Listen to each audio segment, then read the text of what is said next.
Hello, everybody, and welcome to this week's episode of Writing Extensions with Mats. That's me. Today, we're going to be writing an editor extension.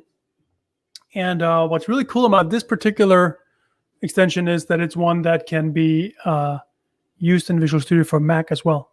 So you can't just take an extension that works in Visual Studio for Windows and install on Mac, but the APIs of the editor are now the same. And so, we write it one time and then we can use it again. And, just like last week, we have James here. He's producing. He sits behind the camera and he'll probably be interrupting a little bit as we go along. Here he is. So please comment.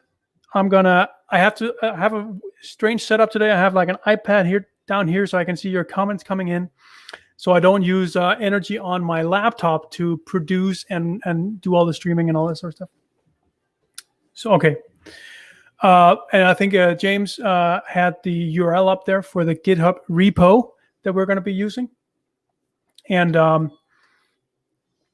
it's a repo for an extension called Tweaks. And let's hear. James, can you cut to my screen? So Tweaks is an extension like any other, but it's kind of very special in a certain way. Gonna need you to share your screen. Oh dear. Well, that would be helpful. Okay, there we go. So what's special about Tweaks is that it's an extension that consists of a lot of different small little features. And every single one of those features come from a suggestion on the developer community website. You know, when you go to Visual Studio, up here in Help, Send Feedback, Suggest a Feature. They all come from people that have suggested features. And oftentimes, when we build extensions, it's rare if we look at the marketplace to find extension that does like very, very small niche things. They tend to be a little bit larger in scope. And so it's been traditionally hard to get small little features into extensions and then have them being popular and get enough download to where it kind of matters. And so Tweaks is a way to kind of get around that by saying, okay, let's create one extension that we can put all these little things into. And just to give it a theme, it was like, okay, let's do the suggestions that people have had over the years and get those in there. So here's how this extension is organized. By the way, it's meant for everyone can send pull requests to this one, right? Because that way we can say, if you just want a little feature in, but you don't want to write an extension for it, just put a class into this particular extension. So here's how it works. Tweaks that's where all the features are. This folder called Tweaks. And, they're organized. Each tweak is just a single class. And, some of them are this was 80 lines. What is this? This one is longer, over 100. These are some of the bigger ones. And then there's options for each of them. So if we go to Tools Options, Tweaks exist in here, and here's Tools Options, okay? So each of these folders here, these are categories: build, debugger, editor. You see they're partial classes, so when they compile, they become one class. But that's where we have the the options. So what are we going to do in this? What feature are we going to build? Well, something that I'm sure that we've all had an issue with that we're now finally going to fix. And here's what it is. You know how when you copy some code, I'm going to copy this code right here, and I'm going to paste it into WordPad. I said WordPad. And it comes like this, right? Indentation is all wrong. So I think we should fix that. So of course you can always hold down the Alt key to do a box select like this. But that's not always convenient, and you forget it, and then you have to do it again, and yada yada. I want it such that if I just copy something, it removes that initial indentation. That's what the suggestion ticket says. So James, there is on that there's a URL in that, there's a link under the YouTube video that points to like a URL collection sharing. And in there's then a link to the suggestion ticket on developer community that this targets. Okay, so in order to remove the indentation here for each of these lines, we have to override the copy command, because I want it such that by default, Control-C or copy does what I think is the right thing to do and what this suggestion ticket believes is the right thing to do. And so the rule is, in order for this not to be annoying, we have to, and this goes for all extensions that we ever build, is that we have to make sure that we don't interrupt people's muscle memory. And so I've been thinking about this for like a week, and I think the way to do that is to say that if you start your selection at an indentation, right? We start at column 8 here, I think it is. Column 9, rather. We can see that down here. No, we can't. Character 9, okay, yeah. Then that's when we start looking at the other lines in the selection and trim them. Otherwise, we don't. So if you do a selection that looks like this, where you select all the way from the left side there, then we don't touch the indentation. I think that's probably what's going to work best. So like this. Okay, so that's an editor extension. We're going to go in here, and I'm going to add a new class. And if you have the Extensibility Essentials, I don't know if James, you put that ticker on there at the bottom of the screen at some point, but there's an extension called Extensibility Essentials. I updated it this morning, and it adds the item templates that we were building the other day, like 2 weeks back or 3 weeks back in the very first episode. And you can see them. They're right down here. There's 4 of them so far. I added 2 more today, and one of them is the editor command handler right here, because we're going to take over a command. And what are we going to call this? We're going to call this copy without indentation, or yeah, copy without indentation. Let's call it that. And it says here, I'm just going to remove this comment right here. Okay. So we're going to take over the comment command. And so here's how it works. So this particular class is, as I said, this is one that works in both Visual Studio for Mac and regular Visual Studio. And it's a MEF export, right? So it's a MEF class here. The fact that we export it like this with this attribute means that it's MEF. And so this was a new concept that was introduced in Visual Studio 2017 update 6 or 7, so version 15.6 or 7. So if you want to use this feature, you have to take a minimum dependency on at least 15.6 or newer, right? If you're targeting Visual Studio 2019, you're fine. You don't have to worry about it. But think about it this way. The only version of Visual Studio that's supported in of 2017, I do believe, is 15.9, which is the latest version of 2017. So that might be a good thing to say, okay, there's long-term support for Microsoft for that release. So that's my minimum as well, if you want to support what we call N-1, like current -1. And if you could do that, if you say I'm supporting 15.9 or higher, then you're also fine to use this. Any older version of Visual Studio that doesn't know what this particular concept is, will simply just ignore it. Nothing bad will happen, but the feature won't light up. And the feature here is something called iCommand Handler. So we're going to export an iCommand Handler. We give it a name, and the name of the class here. We could call it whatever. And what content type should this work with? Code, C#. I think we should do text. I do have content types. I do keep sort of a class here. Text. That's my own class. Oops. Here. I'll do a peak definition. There we go. So see, it's a class up here under common something, content types. I just keep them right here.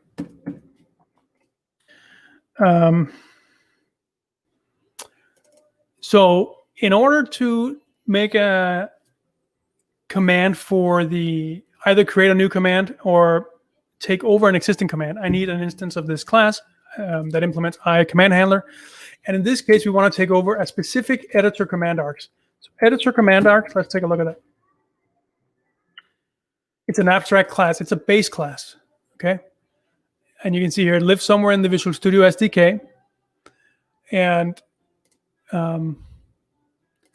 that means the base class itself is not that interesting. If I want to override an existing, the copy command, then I can't use the base class. I have to use the copy command arcs like this. And now it's saying, oh, you don't have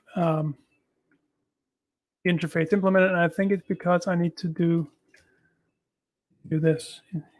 Copy command arcs. And here as well. Copy command arcs. Yep. So that's it. So that means you can actually do multiple. You can have multiple of these. So copy, or what about cut command arcs? If you wanted to have that, and then you can implement that. And then you just have another, several methods here. So that's a really cool way that you can implement like multiple command handlers in a single class. And I must say, doing this over the old sort of IOLA command target, I don't know if you tried that before, but this is so much cleaner.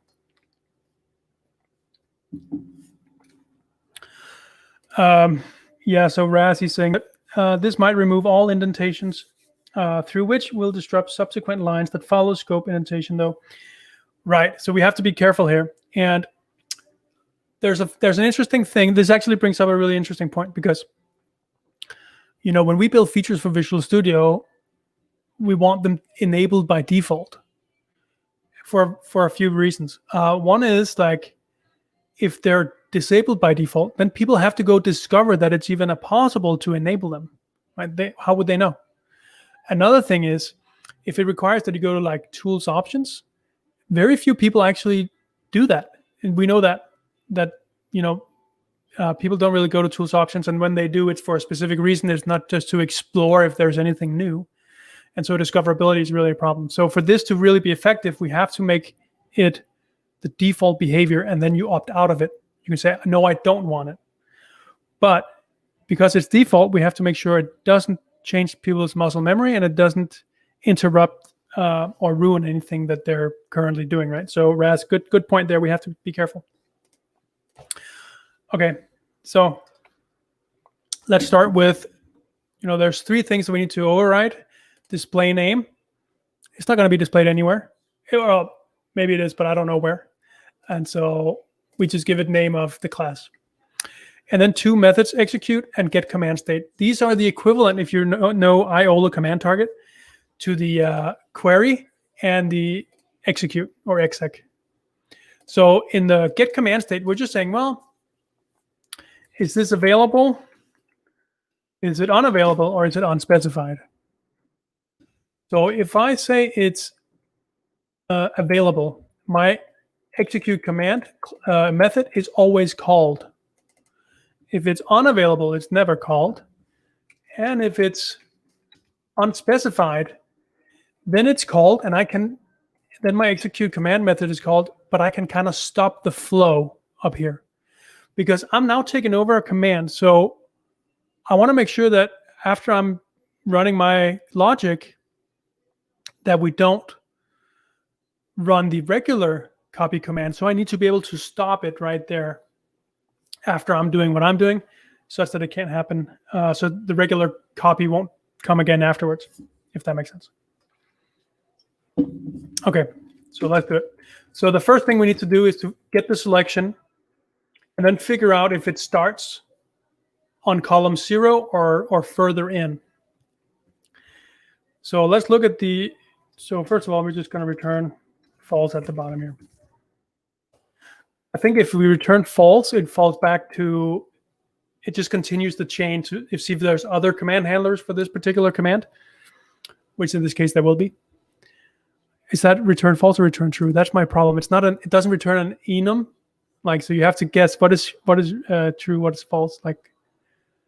Let's see if we can get a clue.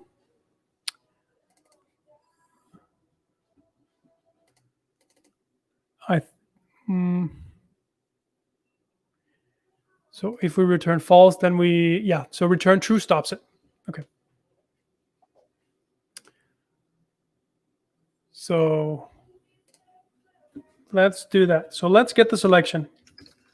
So by the way, I will say I'm gonna code this just like I would normally. So I haven't looked at this before. I have an idea of what my code is gonna look like, but I haven't actually tried it. This may completely fail, and so you're gonna be here witness how that works. But you're also gonna see in real time, I guess, how my brain works when I write extensions. So that could be a good thing, could be a bad thing. We'll see.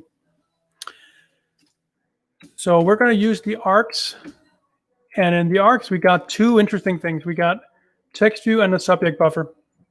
And yes, return true stops propagation. And false lets the event bubble. Yep, that's exactly right. Okay, so we actually have a Visual Studio Office Hours episodes in a few weeks where we go in and look at how the editor is created. So we have Christian Gunderman on to talk about that, take us through all, like, how do the APIs work and all that sort of stuff. So you wanna stick around for that. But as a primer, there's a few things we need to know.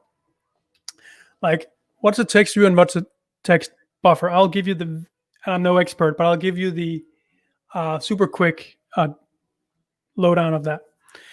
So here's the editor, right, in Visual Studio. It's a document. I have a tab up here, and in here I got my navigation bar. I got document health. I got margin controls. I got scroll bars and so on. And now I'll see if I get it right. They're located inside what's called a text view host. And the text view host is what hosts all these different controls, including the text view itself. The text view itself is basically what's inside, what's kind of visible here. I don't think it contains it also contains the margins, I think. Yeah, and the scroll bars. And then we have the text view, and the text view itself is that's what's the text view. So the text view is what we got in here. And the subject buffer is the text buffer itself. That's where all the code goes. Okay. So the text buffer just contains like text. It's like a string writer or whatever. So that's the difference between the two. So if we want to get the selection, we have to go to the text view. The view is like, and that's a W, because that's a kind of a WPF concept. So selection is, of course, you select something with, like this. That has nothing to do with the text that's in there. So that's a text view concept. If we want to party on the text that's in there or edit the text, then that's a subject buffer or text buffer concept, if that makes sense. So we want to get to the text view, and it has a selection. So you can actually see here on a text view, you have a text buffer, right? So that's the way we can get to it. So you have selection. But I should say, just to make things even more complicated, a text view can have multiple text buffers or subject buffers. Think of HTML. In HTML, you have the language HTML, but then you have a JavaScript block and a style sheet block in there. And you have C#, you can put Razor stuff in there or whatever. And so you have all these languages coming together, and they're all in their own subject buffer. So you can have multiple, and that's why the copy command arcs here doesn't just give you the text view, and that's because there could be multiple subject buffers there. Okay.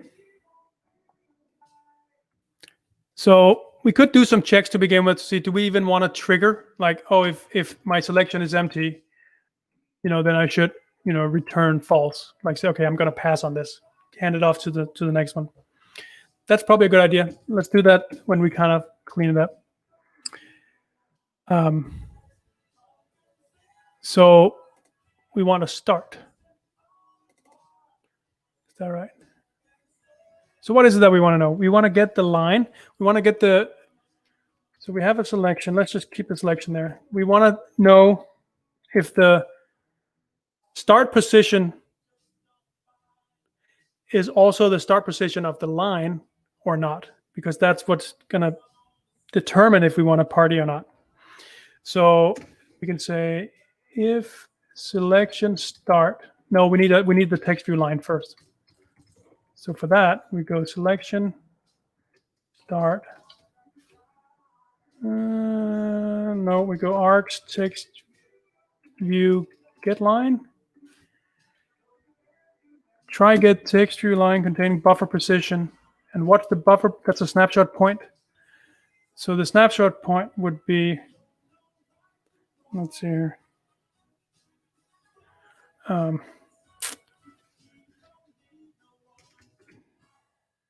Selection start. Position, that's a virtual snapshot point. Will that fly? And out var line. Yeah, that will fly. What happened here?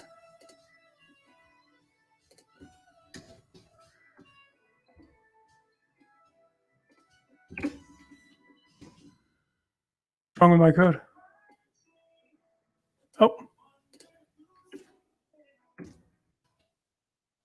There we go.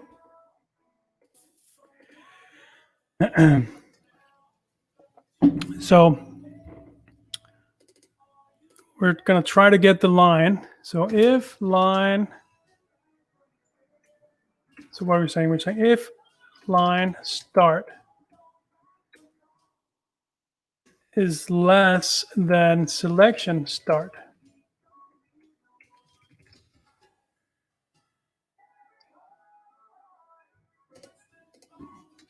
Okay, so we couldn't do that. They're two different, but they all both have a position, which is an integer. So we can just do this. So what is a text buffer position? That is the numeric value of the number of characters of which the position holds. So often we say line 9, character 28, right here. But that's not how the text buffer works. It counts from the very top. It says, okay, 1, 2, 3, 4, 5, 6, 7, 8, blah, blah, blah, blah. So this position right here would be the text buffer position of 294. I'm making this up, but something like that. So now we're seeing here, okay, so basically we're saying the start of my selection, if the beginning of the line, that character is less than the beginning of my selection, then we're just going to give up. No, if it equals, yes, right. Okay, it's because if my selection, like this, starts at the very beginning, the same place as the line does, then I don't want to do anything here. I just want to have the regular copy command handle it. So that's how we do that.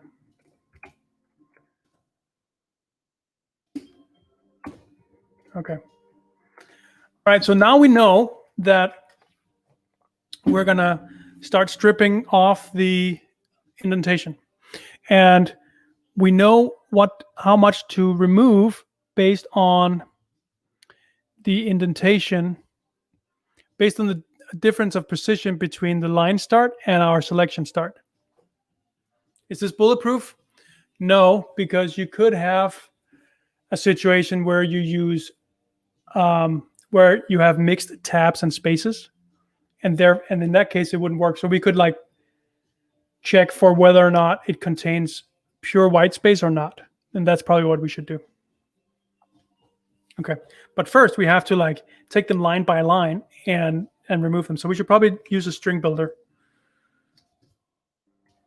So let's create a new string builder.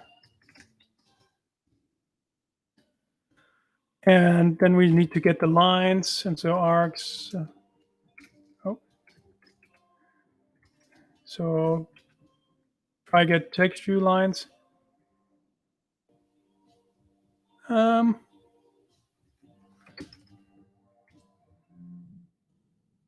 how do we do this?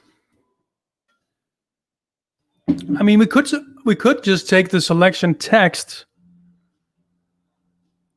and split it on line ending. Yeah. Okay, so what if it uses RN instead of just R? Let's see. Is there anything in the selection that helps us? We got some anchor points. Get selection on texture line. What does that give me? A snapshot span. Okay.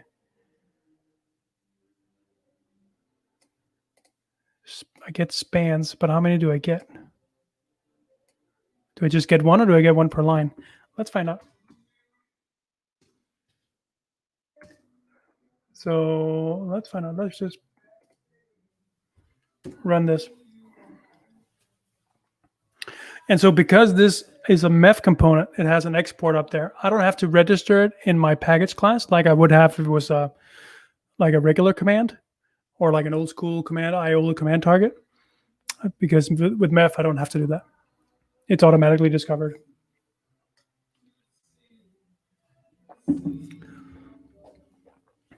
So my content type was text, so I should be able to open any text. I don't even know if I have any text.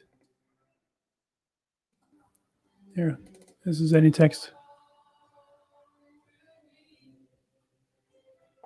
Mikkel says environment new line. Yeah, environment new line is fine, but that doesn't take into account that sometimes it could be, your file could be either have rn, like /r/n, or just one of them. So there is that. Okay, I'm going to copy. So let's see what we get here. I'm going to make a selection, Control C, and you see it now breaks in my breakpoint here, and we can check out what's in our selection. Selected spans. How many? Yeah, I just get one. Okay. Virtual selected, also just one.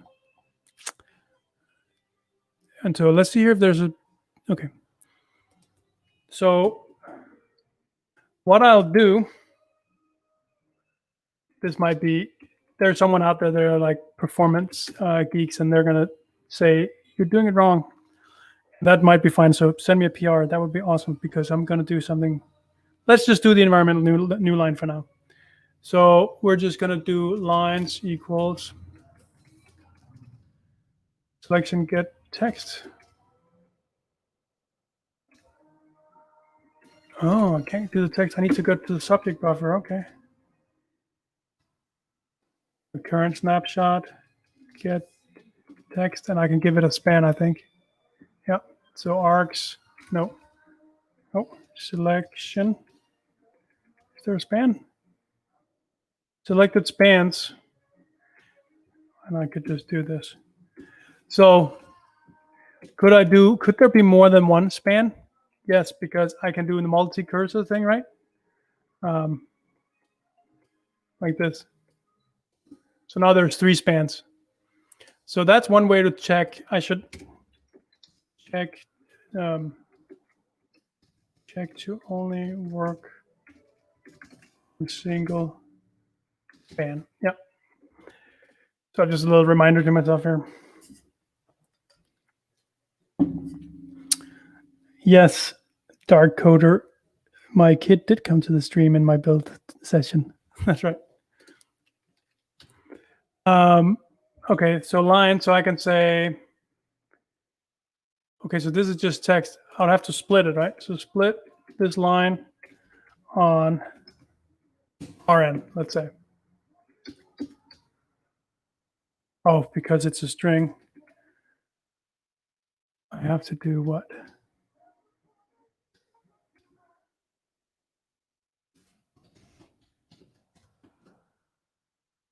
Let's see here.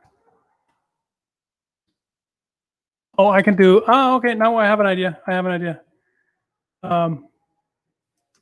So I do R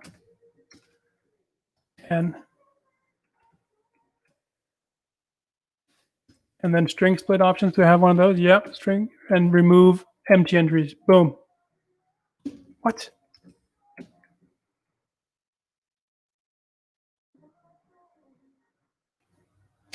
Oh, it needs. Oh, it needs an array. Okay.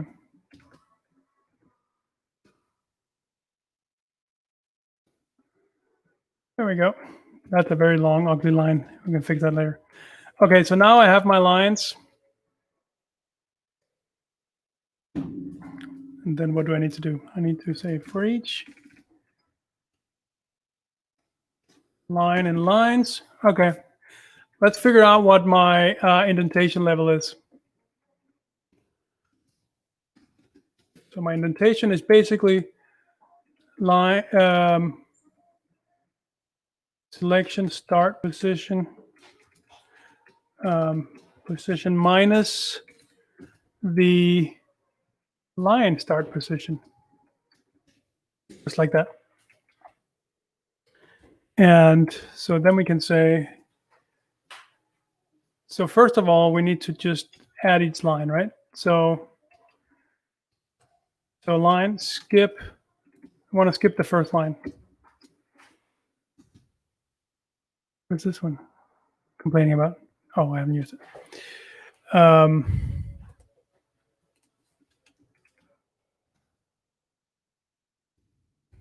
Let's say append line. That's lines 0.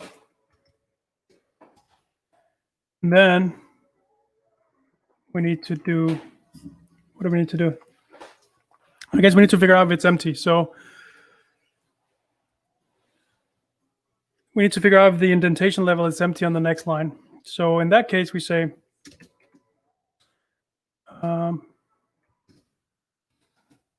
text, indent text equals, well, I need to know, in order to do, we need to make sure that that line is actually longer. What we could do, should we just do where?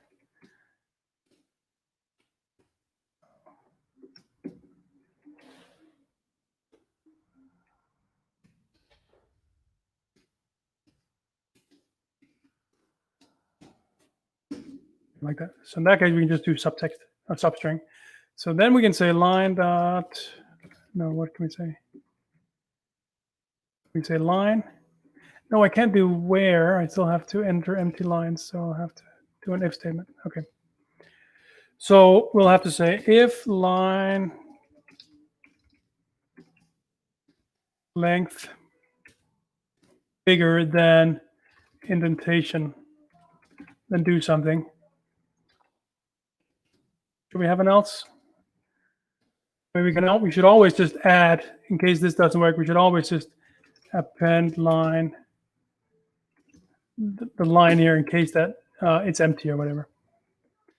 Okay, so now, what is this complaining about? Oh, I already have a line somewhere. Oh, here it is. Where does that come from? Oh. Okay. So let's rename this one U line.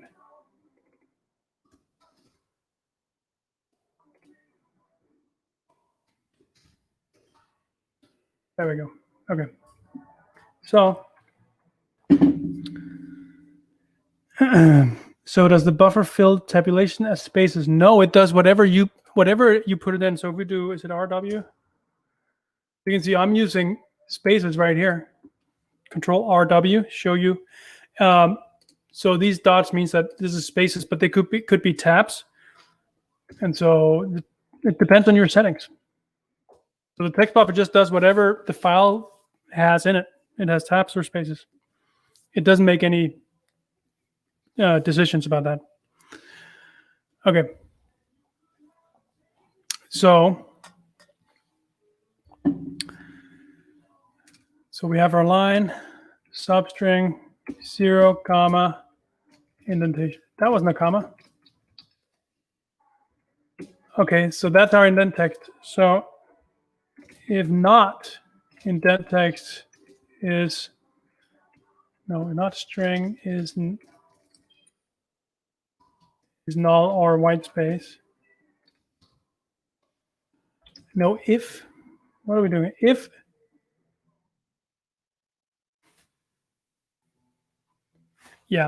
it contains something in here, that means that the indentation level wasn't obvious. It wasn't actually controlled by my initial position.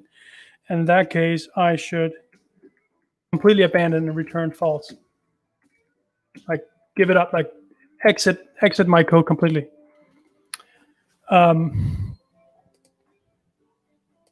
But if it's fine, then I should append the line to my string builder, and I will give it what I'll get line.substring indentation. So that's the start index. There we go. All right, so now we're filling up our string builder here. So now what I can do is a system.windows. I know there's Windows forms have a clipboard. Let's see what it suggests. System Windows, yep. Set text. Boom. Could that really be it? Are we done? There's no way that this is going to work on the first go. But it has happened before. So if selection spans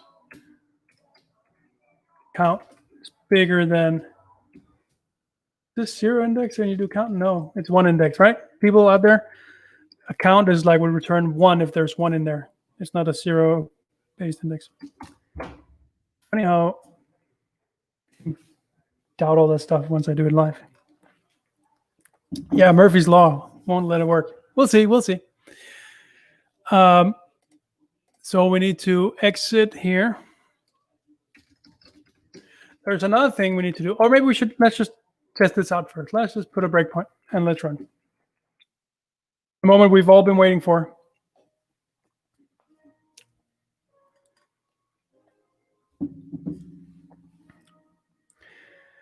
Brian, no, I need exactly 1 selection span. What did I do? Ah, dope. Thank you, Brian. No, I did it right. Damn it. I need exactly 1. I need exactly 1 selection span for it to work. Now I'm not sure this is gonna, let's see here, actually trigger.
I don't know what happened.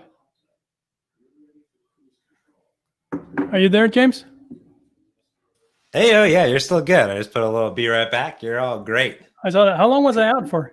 Just a few minutes. Everyone was in anticipation of if it worked or not. Oh my goodness. Well, okay. So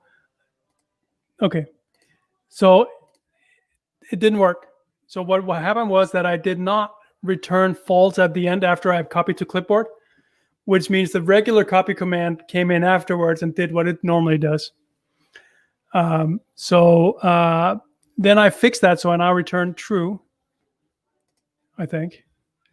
Yeah, so my browser did something weird. That's why it closed down. You can see here now it returns true after it sets the clipboard text. So I'm gonna test that now. So let's just do a shorter version here. Let's do just 2 lines. Copy. All right. We go through all this stuff here. This should just be 1. And then return true. All right. And then I guess moment of truth. Yes. Yes. Okay, that was almost that it just worked in the first try. You know what I'm saying? So let's test it out. Let's do one where I copy sort of weirdly. Don't take the full lines. I Control C. Let me just remove this so we don't break. And instead, I'll just go straight here. Yeah, because see the indentation is now smaller. It matches to the indentation is 1, 2 spaces, just like my selection was. So what do you think? Should it do? Yeah, no, I think this is appropriate and expected. Ship it, Brian says. All right. Well, we need a way to turn it off, right? So let's provide a way to turn it off.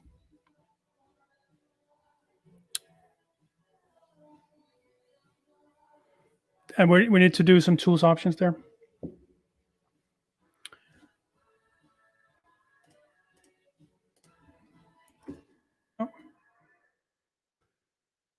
Okay, so for tools options, see, I got this class down here. So each of these folders, this is for editor, have an options class. Okay, so we need to add, just going to copy this one. Just do one here, I think. Category editor. So what is category? Let me show you. See this one up here. You can collapse it. And this one just says editor. So we need to come up with a name for this. Yeah, tools options, getting those to work can be hard, but it's easy once you know how. I should do like a specific walkthrough on that, I think. I did a little bit last time, I believe. Okay, so this one is going to be called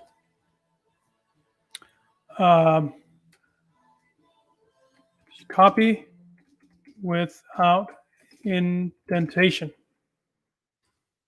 And that's actually Boolean. And default is true. So we're going to set the default value to true here. What does that mean? Why do you have to set a default value? You absolutely don't. But here's what it means. So I can tell you that just by looking, if I had never seen this tools options page before, I could tell you that all of these, every single one of them, have the default value. Why can I say that? Because if I change it to a non-default, it goes bold.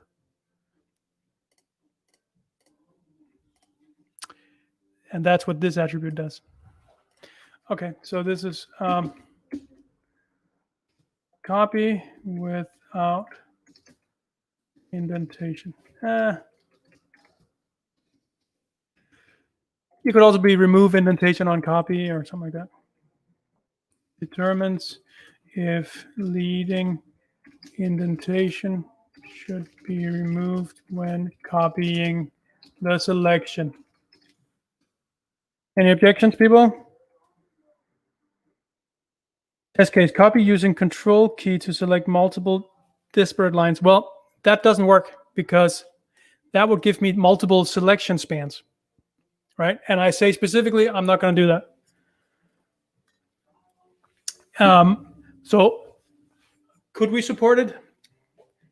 Yes, but that gets really hairy, right? Because first of all, it's not used that often, so it's not a mainline case. So, the importance of it is maybe not as great. But how would I know if you have disjointed selections? You probably, I'm guessing, there's a good chance that you don't want any fiddling with indentation in that case. Who says that they're on the same line anyway? I think that's a hypothetical at best. So even if we could do it and we could come up with the perfect logic for it, I feel like that would be a lot of work for maybe no benefit. Sounds like a PR from the community. I don't know. It's a hard one because when it comes to Visual Studio is one of those few programs that the users of Visual Studio, they spend like close to half of their awakened life in, right? You can't mess with this stuff. You can't like change their muscle memory or expectations or something like that. You have to be extremely careful. Trust me, I've done it many times before, like in extensions where I had to like hurry up and fix something that I didn't understand at the time could be an issue. Okay, is this the prettiest it can be? Yikes. Oh, no, that's not what I want to do. I want to include the namespace, obviously. Oh. There it goes. Okay. So, is this success? Is this the most beautiful code you've ever seen? That was the wrong keyboard shortcut. I was gonna hit code cleanup. There we go. Okay. I think this is it, people. Oh, no, it's not, because we did our tools options, but we didn't actually consume it. Who says Java here? Get out of here. There's no Java. Okay, so we have to make sure that the selection, there's only one selection, and our options, our instance of our options, and what did we say? We said copy without indentation.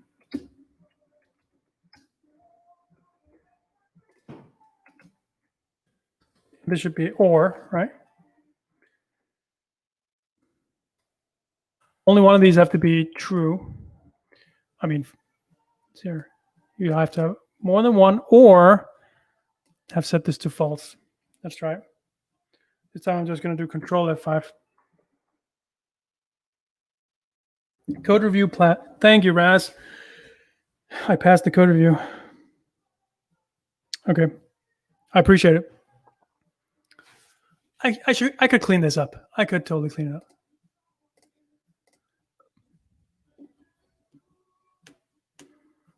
I feel like it needs some real world testing. There's going to be some cases where this is going to be weird. I want just, yeah, Brian, I could change it so that I only have one selection span and have the option enabled. I did the negative version of that. Yeah, you're right. That would be prettier if I did not the negative. Okay, let's just make sure that this actually works. So I'm going to copy this. Okay, and paste it. So that works. Let's do one where I copied the opposite way. So now I started from the right and I ended left. That means, so it's a start point. Does that matter? Okay, Control V. No, still works.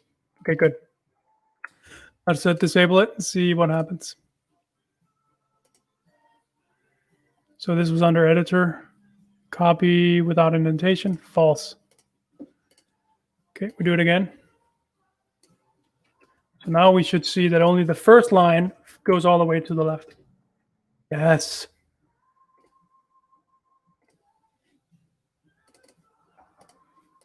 Let's just try this one. This is the typical one, right? We copy like this. We want to paste it into Outlook. Boom. That's a thing of beauty. Seriously, people. So there's a link. I think James put it in there earlier to the developer community to this particular ticket and suggestion ticket. And so it would be cool if you guys can vote for that. Actually, if you go in and look at all the, if you look at the README file, go to the marketplace and see the description, or on the GitHub repo, the README file.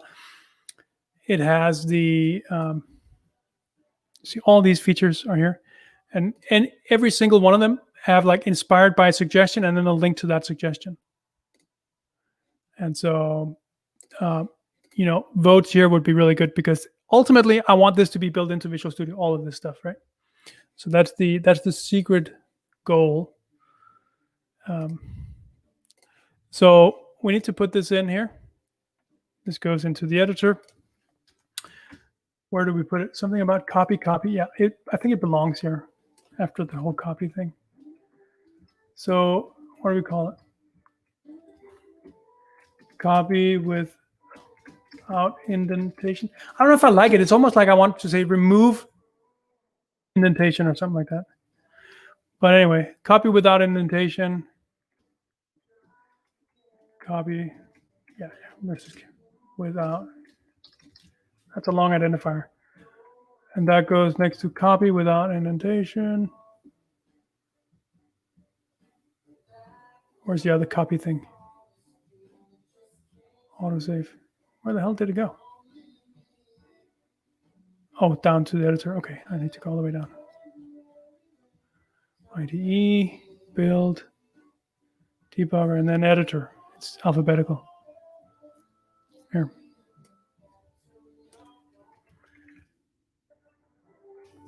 So copy without indentation.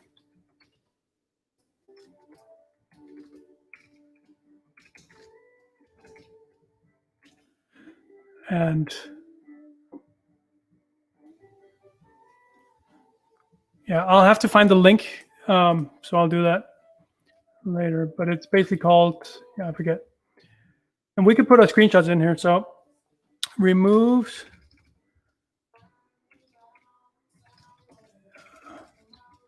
indentation from subsequent lines when the selection starts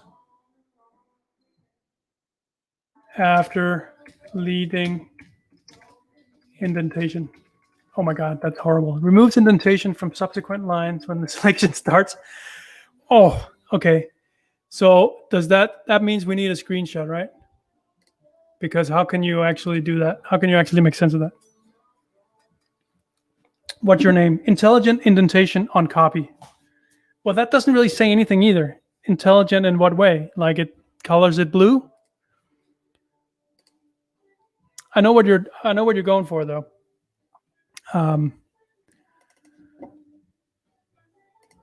Okay. So how do we make a screenshot? Oh, maybe I make a screenshot of the actual copy like this. And then I take a screenshot of that. But I don't know if I have. Come on, Codelens. There we go. Okay, so let's do that. So what if we do a screenshot that looks like this? Oh, I didn't get it. I might have to Photoshop this. Let's do that.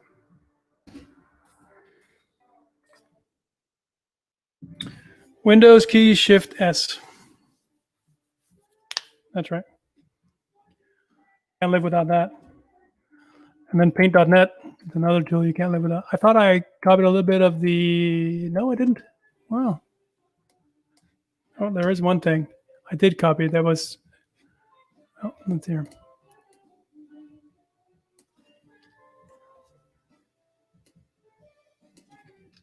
Copy, paste, and then I'm gonna. There we go. Yeah, because there was a curly brace there. Okay.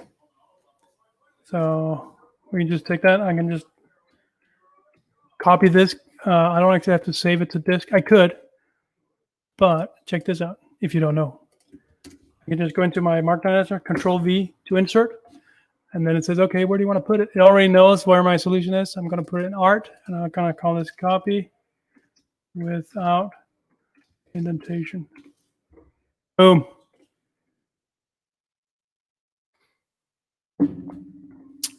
So that's what they call awesome. And then I'll make sure that I optimize that image. It runs there. It was just optimized by 43%. Let's just run it again to see if there's any more I can do. No, that was it. Okay. So did we really do this in an hour? Wow. I feel like something's bad is going to happen. There's something in here that's going to cause, and there's something in here that's going to cause a argument exception or something like that. Ryan says that GIFs are better than PNGs. Ryan, you would be mistaken, sir. PNGs are, no, I have no opinion.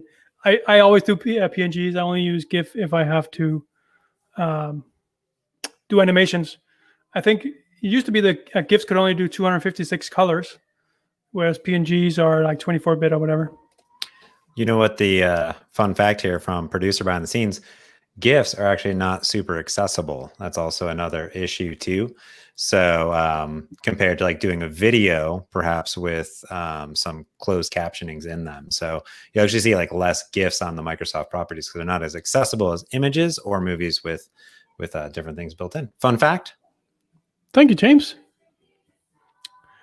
Okay, so forked asks if the arcs.textView.selection ever returns null. No, it doesn't. Because the selection would be empty in that case. No, there's never a, no, there's not. I think if there's no selection, then there's also no caret. And there's always a caret somewhere. Okay, I was going to do this. I was going to say added copy without indentation, indentation. And that is going to fix a, let's see here, I'll find the GitHub. This is a suggestion ticket.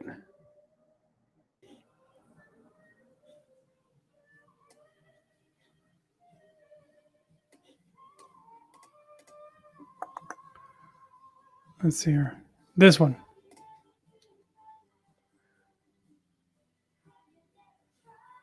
"31. Fixes number 31. Let's commit and push. And let's see if we can see in real time that this is going to be closed. Come on, GitHub. Yeah, it's outgoing. It's not. Oh.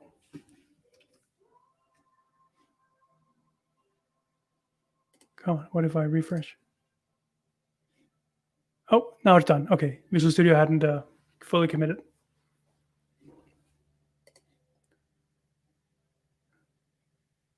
Do I need to refresh? Really? There's not like a WebSocket always listening? Okay, I'm going to do a refresh then. Boom. There it is. And yeah. Cool. And actually, when we're here, we can follow when it comes into v6gallery.com. So if you go to V6 Gallery, this one I actually did a little bit earlier. I had some cleanup I did. So the next build that is coming in, that will be 1083. Oh, I downloaded it. Let's just go in here. Oh, it's already there a few seconds ago. So go to v6gallery.com and grab this version 1084, and you can test this out yourself. And please let me know if you run into issues, if there's any exceptions being thrown, whatever it could be, so that we can have that fixed before I push this up to the marketplace, which I'll probably do next week. All right. So that's it for this time. Do we have any comments? Let's see here. Yes, thanks, James. You just posted the link. Jonas says, I would like better snippet manager. Yeah, that's right. Had some issues creating snippets. Yeah, that can be a challenge. That's a good idea for a show. Do some of that. What else do we have? Any other questions? Nice, quick examples. Is there some code review process where you publish extension in Marketplace? No, there's not. I can take you through how I do it. So you just log into the Marketplace and upload a new version of the extension. There's no, well, not entirely true. So when you do that, when you upload an extension to the Marketplace, it does run a validation step to make sure that you're not doing something obviously bad. It checks for like 10 things, probably not even like 5 things. It gives you warnings sometimes if you're not using async package, but it will throw errors if there's something wrong. Like I think even if you link to a license file, but you forgot to include the license file in your extension or something like that, it might have an issue. But that's the only check there is. Other than that, I would just upload it. This is not an official Microsoft extension, so I don't have to go through like a review process with like code review with like Visual Studio engineering teams to get this through. This is just us having fun, right? This is just a community project, and so that's that. Yeah, can we go on my build pipeline? Yep, let's do that. Can I do the same extension but for Java in Eclipse? No, I cannot. Nothing against Java or Eclipse, but I have never done it. And I've never had Eclipse installed. Can we message you on Twitter with questions and our request for potential extension development sessions? Please do. So I want to make sure that this is something that is useful to everyone watching out there, to all of you, so that if there's something you want to know more about or you want to see examples of how to do, let me know. I'll be more than happy to do a whole hour on that. And so please keep them coming. Twitter is the best way of doing that. Jonas wants to help to create a snippet manager. So there is a snippet manager, but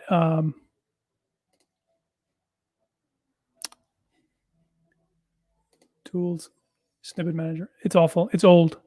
I understand why you want to create a new one. It's literally, yeah, it's old. So, and this just goes off of the registry. So we could create a new window that does the same thing. Just go off of the registry to find all the snippets. So you could totally do this yourself, but you couldn't come up with a new way of doing snippets. No, that's not true. You could come up with a brand new way of doing snippets using JSON format, like the same as VS Code. But you would then have to bridge into the Visual Studio snippet system. So you have to convert that into MS XML, which you could. Both are structured languages, right? JSON to MS XML. I'm sure you can do it. But that's definitely more than an hour. So, all right. What else? James, this one is for you. Yeah, Fork asks, host a session on how to produce a show like you're doing. That's a great question. I just did a video internally, actually, on our internal stream. But yeah, I'm going to do a YouTube video on how we use StreamYard for this stuff. Basically. Can I show? Can I just show StreamYard? You can do whatever you want. It's my show. It's your show. That's us right there. So here's a browser window. So this is all browser-based. There's no software installed, just using the webcam and the audio. And this is a service called StreamYard. And we're streaming to Twitch, to YouTube, and there's one more now. Microsoft Learn. Learn. But we're just doing it from a single web interface like this. And I will say, James, it would be interesting if you do a walkthrough, because I've been sitting on the I'm the presenter side, but there's so much work that you guys have done, you and John or whoever has been involved, John Galloway. This is very amazing. We try. We're pretty impressed. In fact, you can go to live.net. I'll put a link in there. We're going to be launching a new site soon. Right now, it's all just the community stand-up stuff, but soon it'll be everything, all really super up to date. So you can go there for all .NET Visual Studio stuff. It'd be super rad. Yeah, we have a whole bunch of cool stuff, tons of automation, Azure Functions in the back end, building a brand new Blazor website that'll be updated for it. So we're super jazzed.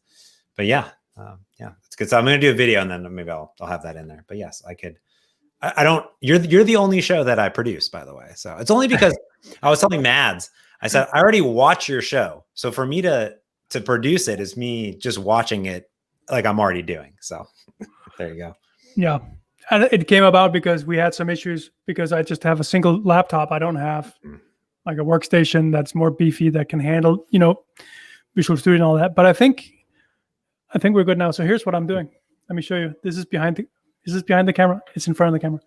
Here are all your comments. I'm actually looking at this is an old crappy iPad, which is fine. I just look at all the comments so that I don't need this window visible. If I minimize this window, the browser window with all the video going on, I use 10 to 15% less CPU. And so that CPU I can use to compile and run the experimental instance. Mm-hmm. So, but that was the reason why James produced, because, I could hardly do anything on my machine. Yeah, that's the only one thing. Any live streaming stuff, it does take some resources. Mm-hmm. Any more comments in here? Let's see. I don't know if that last comment is I think it's a joke on my expense. I don't know. Yeah, Brian says, you think MS would give you a new machine? Actually, we have an option between a desktop and laptops, and even streaming on any laptop is hard. But the ones that you would need would be those big gaming, the big gaming crazy ones. But I actually have a very great laptop, but it just requires a lot of resources to run the stream. For some reason, I don't know why that is, because when I look at my GPU, and I got a good GPU, it does nothing. So why ain't the browser moving all that into the GPU? I don't understand. And it could totally be that the default settings or my settings are wrong. So that would be kind of fun too. Not a joke, I hear. Okay, well, thank you. I appreciate that. All right. Okay, so that's it for this time. I hope to see you again next week. Reach out on Twitter and we'll make sure to get some good topics lined up. I don't have anything for next week, so you decide. Let me know. And see you then. Thank you so much.